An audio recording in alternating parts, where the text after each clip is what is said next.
O Palmeiras está fora do Mundial de Clubes, perdeu para o Chelsea, o mesmo Chelsea que o Flamengo amassou na fase de grupos. O que aconteceu com o Palmeiras que não conseguiu vencer o fraco Chelsea? Será que Abel Ferreira entrou com a postura errada no Palmeiras? Tudo isso você vai ver a mídia esportiva repercutindo demais, largando o verbo para cima dessa derrota do Palmeiras e destrinchando todos os detalhes que o Palmeiras poderia ter feito diferente, o que causou essa derrota para o time inglês. Antes de tudo, de trazer essa reportagem, eu te peço, se inscreve no canal, sou o Fabrício do Fabrício na área, trago informações importantes dos principais times do Brasil. Então, se você é amante do futebol, se inscreve para você não perder nada, é crédito do vídeo, é ESPN Brasil. E nesse Campeonato Brasileiro estará de volta também o Palmeiras, que hoje foi eliminado do Mundial, derrota por 2-1 para o Chelsea. Pagou pelo primeiro tempo o Palmeiras, ô Jean? Eu não acho que tenha pagado pelo primeiro tempo. É claro que ter jogado no primeiro tempo poderia ter impedido o gol que saiu, poderia o Palmeiras até ter feito gols como conseguiu fazer na segunda etapa.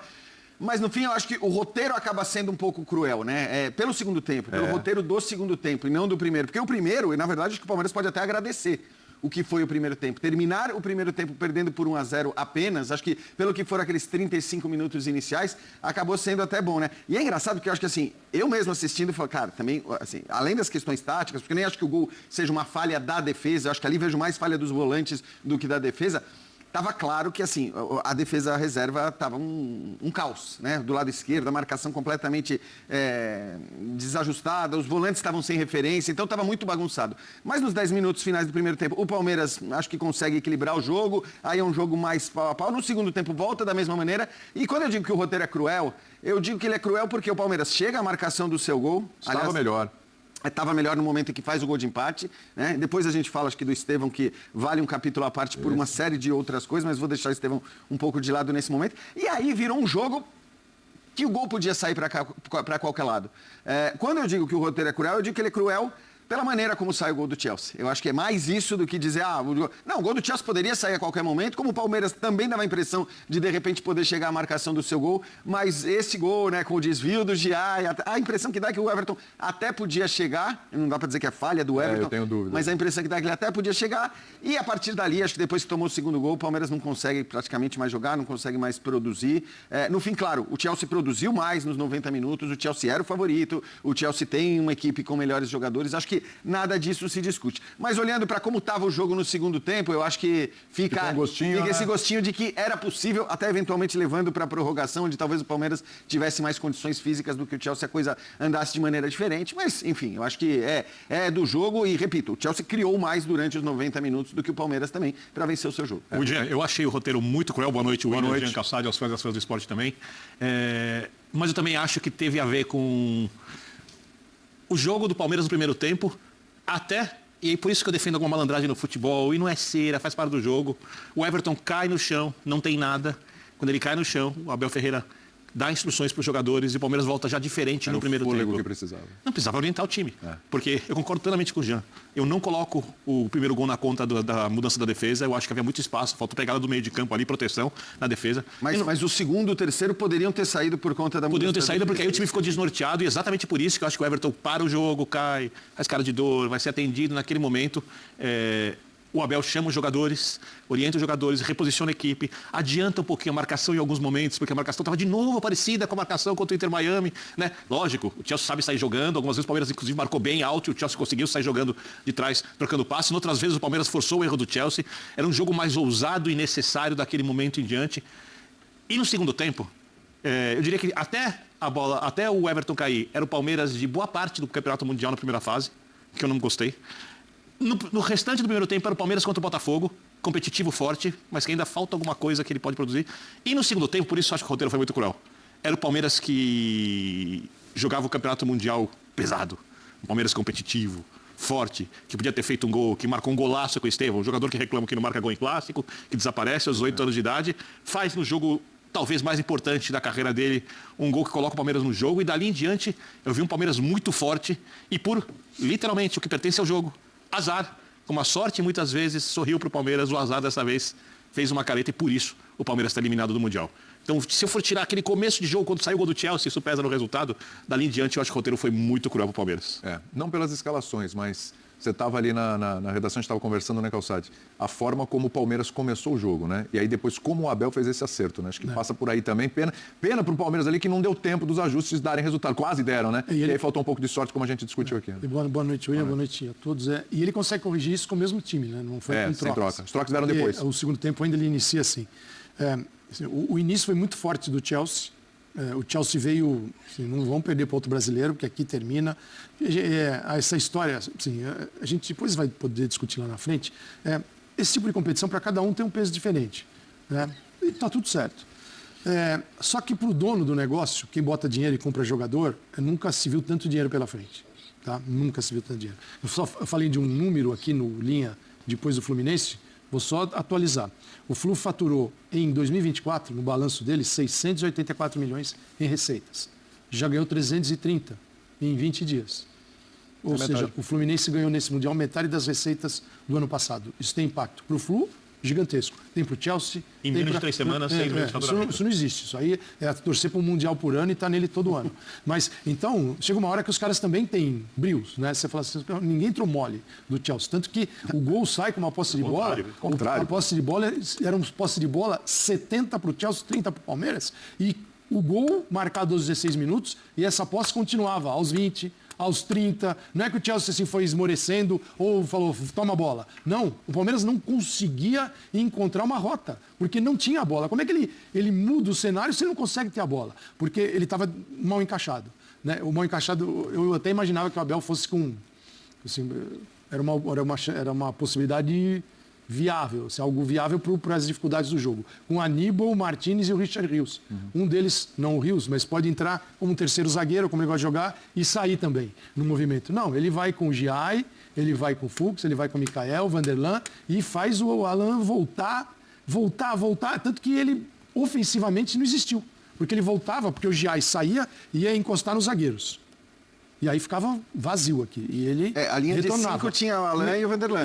Com os exatamente. três, com o Giai que já Você encontrava muito Estevão e Facundo assim, mais estreitos, interiores, perto do Vitor Roque. Só que a bola não chegava ali.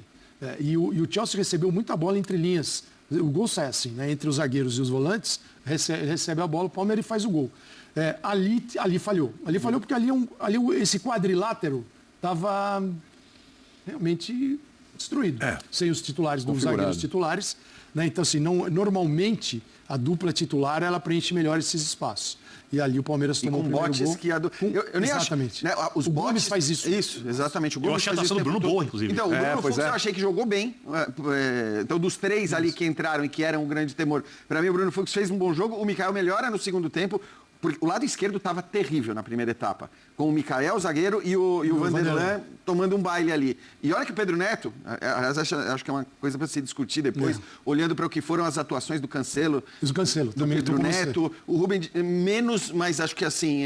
Os caras sentiram demais. Os caras sentiram. A morte do Os caras sentiram, os caras estavam chorando do jeito que eles estavam. Então, assim, acho que assim, não é à toa, entendeu? E eu falo isso porque assim, eu vi muita gente falando, que absurdo, a gente vai tirar o cara do jogo. Meu amigo... sério? Pô, pelo amor de Deus, assim, um pouquinho mais de humanidade. Cara, assim, você perde um amigo teu. Primeiro, se você perde um amigo com essa proximidade, você não dorme à noite, provavelmente. Você não consegue dormir. Exato. Então já começa por aí, você não tem a noite de sono. Pois é. Então, e a reação que os jogadores, né, que eram os amigos do Jota, principalmente. Jogadores de conviver outro dia na final assim, da... E assim, seleção. só que assim, para voltar pro jogo, mesmo o Pedro Neto não estando, né? Acho que foi a pior atuação dele no Mundial. Mesmo o Vanderlan estava tomando um baile ali do lado esquerdo. Tava muito difícil. Eu não gosto de falar isso porque a gente tem mas o Facundo não ajudou como precisava ali também. Então, eu acho até que era uma coisa que eu tinha falado, né? Na equipe F. Talvez até o Facundo pudesse fazer esta função. Por ser mais experiente, por ser um cara que marca bem, embora não funcionou. Em geral, né? Ele marca mais do que ataca. E acho que hoje ele estava meio perdido no jogo, quer dizer, também não teve funções ofensivas. Deixa eu só te cortar, aqueles lances que o Pedro Neto teve um, por exemplo, que foi clássico, que ele dribla para a linha de fundo, e ele chega tão na frente do Vanderlan que ele tem tempo de parar, levantar e cruzar por baixo. Ali tem que ter dobra de marcação. Então. E a dobra é o Facundo. Mas o que acontecia? Tá bom, você tinha Vitor Roque, o Facundo e o Estevão para pressionar a saída. Sim. Então o Facundo está aqui na frente na saída de bola. Mas a pressão também não funcionou. Não funcionou, mas digo assim, a bola sai dos três, você tem o Rios e o Martínez, porque os três já ficaram, e a linha de 5. E a linha de 5 do jeito que estava. E você vê no gol, que tá, pra mim, assim, a defesa, principalmente no primeiro tempo, os dois do lado esquerdo não foram bem. O Fux acho que foi bem no jogo praticamente todo, foi o cara mais ligado ali sim. dos defensores. Mas a defesa falha em outros lances, poderia ter saído o segundo, terceiro gol. Mas pra mim, assim, a falha no gol, e acho que é uma questão tática, não é uma falha individual, mas você vê que tanto o M como o Richard Hughes, eles estão sem referência. Então os dois estão afastados ali, porque aí o time jogou diferente, de fato, naquele Sabe o que momento. pode O acontecer? Mikael, ele Jean? meio que, embora não tenha sido necessariamente uma falha dele, mas ele também escolta, né? Ele sentiu o começo do jogo, dá depois o ele bote, foi né? entrando. Ele dá até a referência Sim, pro chute. sim. Sabe uma Ele coisa também que tem o seu- ela não é pensada, ela não é assim na cabeça do jogador, algo que ele processa e fala, eu vou proteger melhor a área porque eu tô com os zagueiros reservas. Eu digo, os volantes. Naturalmente, os volantes talvez crendo, né, acreditando que não é a melhor formação, e eles sabem disso, jogam com os caras, né, é um passo atrás que você dá. Você dá é natural você proteger ali e aqui o espaço fica. E quando tem Gustavo, porque o Gustavo sai, ele dá nesses espaços curtos, Isso, ele sai pro bote. Ele sai pro bote. E o Murilo também. O Murilo também, os dois saem. Então, E assim, aí, cara, assim, são circunstâncias do torneio. É isso aí, amantes do futebol, mais um brasileiro infelizmente está fora. Eu sinceramente esperava muito que o Palmeiras fosse ganhar do Chelsea, já que esse mesmo Chelsea, o Flamengo passou o carro para cima, né, dos ingleses na fase de grupos, venceu de 3-1 de virada e poderia ser 4-5. Quem viu aquele jogo sabe. Então quem estava torcendo para os brasileiros é uma decepção ver o Palmeiras não conseguir, né, ter efetividade contra o Chelsea, principalmente no primeiro tempo. Acho que o Palmeiras perdeu o jogo ali. No primeiro tempo foi muito dominado, foi amassado e acabou ficando até barato, 1-0 no primeiro tempo só. O placar mínimo poderia ser 2-3 para o Chelsea. Então eu fiquei meio decepcionado com o Palmeiras, entrou com a linha de 5 ali. Acho que poderia ter entrado propondo mais um pouco o jogo, pelo menos no segundo tempo, viu? Como que ficou o primeiro, no segundo tempo já vinha propondo mais o jogo, mas entrou novamente com a linha de 5. Será que o Abel Ferreira, se entrasse com a linha de 4 ali, 4-4-2, 4-3-3, será que o resultado não seria diferente se o Palmeiras tivesse uma outra postura? O Palmeiras acabou sendo punido com um gol que deu uma desviada ali, o Everton também deu uma colaborada, meio com uma falha do Everton, 2-1 Chelsea, e é isso aí. Mais um brasileiro caiu, agora só temos o Fluminense no Mundial de Clubes, e eu quero saber sua opinião. Palmeiras deveria ter saído mesmo, mereceu sair, ou o resultado foi injusto? Comente sua opinião aqui, que ela é muito importante, claro. Se inscreve no canal se você ainda não é inscrito, que eu trago informações dos principais times brasileiros aqui todo dia. Se você é amante do futebol, quer ficar por dentro de tudo, se inscreve, que amanhã ou depois pode ser o seu time passando aqui na telinha. Então, tamo junto, forte abraço e até a próxima.